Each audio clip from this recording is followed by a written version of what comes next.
It's time for Jon David On Law, a legal perspective with Prosecutor Jon David, candidate for District 13 District Attorney.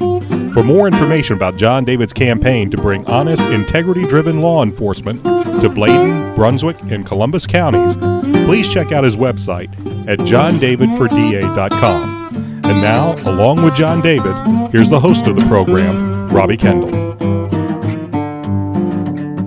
All right, well, welcome everybody in once again to another exciting edition of Jon David On Law, our chance to chat with Prosecutor Jon David. And John, as everybody knows, we have a very exciting district attorney's race coming up here in Brunswick, Bladen, and Columbus counties. And one of the questions I have, and I know many people have asked me, is what are a few of the things we should look for in the background of our district attorney? Well, it's a race unlike any other, Robbie, in that, a lot of times when people run for political office, they have no idea about what the road ahead actually looks like. There's some confusion about how their experiences in life translate to their future job title. District attorney is remarkably different than that. And I say that because the only people that can run for district attorneys are people that are already lawyers, and generally lawyers with a background in criminal justice. And so the pool of people that could run for this job is much smaller. And so unlike most jobs, you really have to carefully scrutinize the track record that someone has amassed in this particular field and ask yourself, moving forward, does that give you confidence to believe they can be a successful district attorney? In baseball, one of the keys to being a manager is knowing the rule book, knowing when the umpires made a bad rule judgment. I assume the same thing is true as a district attorney, to know the rules, be able to explain the rules to the judge on why you're right, and you're pretty good at that. You've spent a lot of time at UNCW as an adjunct professor.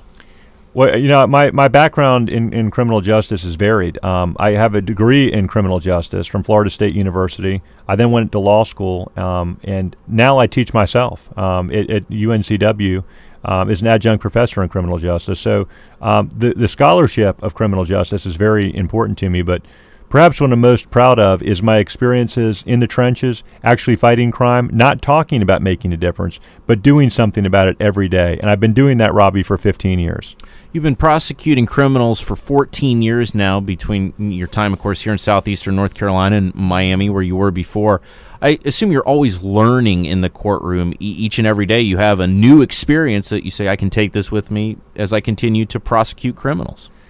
You're right. I have a solid foundation of experiences, both from the big city and the small town, and those experiences are something that I'm always going to be able to draw upon in my future prosecutions.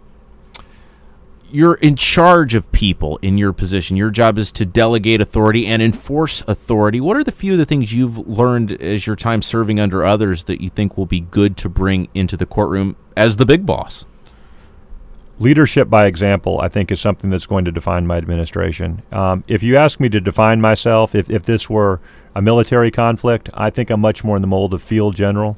I believe that when you set the tone for the entire team by keeping one foot in the courtroom, even as an administrator, that inspires people. And as your district attorney, I'm someone that's going to be in the courtroom mixing it up on the biggest cases in our area and showing not only my office, but what this community what we value and what's important. You look at a lot of times how your peers judge you, what they think of you, and a lot of times that's done with awards and presentations. And I know you've won a great deal of recognition for your work with domestic violence cases. One of the things I'm most proud of is that I've been consistent over the years in fighting for victims and being a strong voice for them in the courtroom. For the past 6 years, I've been on the board of directors for Hope Harbor Home, which is a battered women's shelter in Brunswick County, which is my home county. I have been recognized by various different groups, including most recently winning a statewide award for Men for Change, which recognizes men who are leading the fight against domestic violence around the state.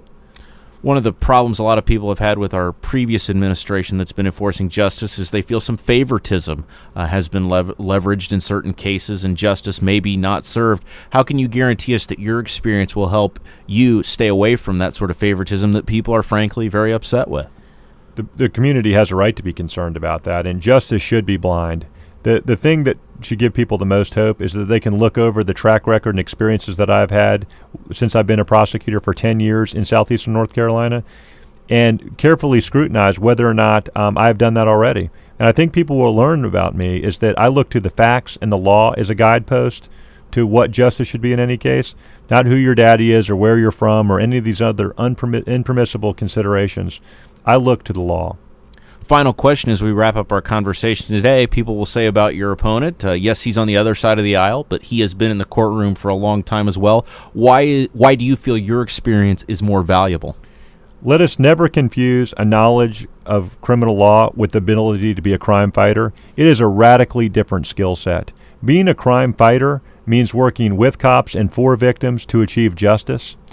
Since the day that I've graduated law school, Robbie, I have stood on the side of victims and worked with police. I've been a prosecutor my whole career. I know what it means to be a public servant. And if people will give me the opportunity, I think they'll realize that the track record and experiences that I've had as a prosecutor in the past will benefit them and this community immeasurably as we move forward together in the future. All right, John, as always, we appreciate it. Thanks so much for your time, and we'll look forward to chatting with you again next time on another edition of Jon David on Law. Thanks for listening to Jon David on Law, a legal perspective with Prosecutor Jon David. Jon David, candidate for District 13 District Attorney, invites you to learn more about his plan to bring honest, integrity-driven law enforcement to Bladen, Brunswick, and Columbus counties by visiting his website at jondavidforda.com. Tune in next time for another edition of Jon David on Law.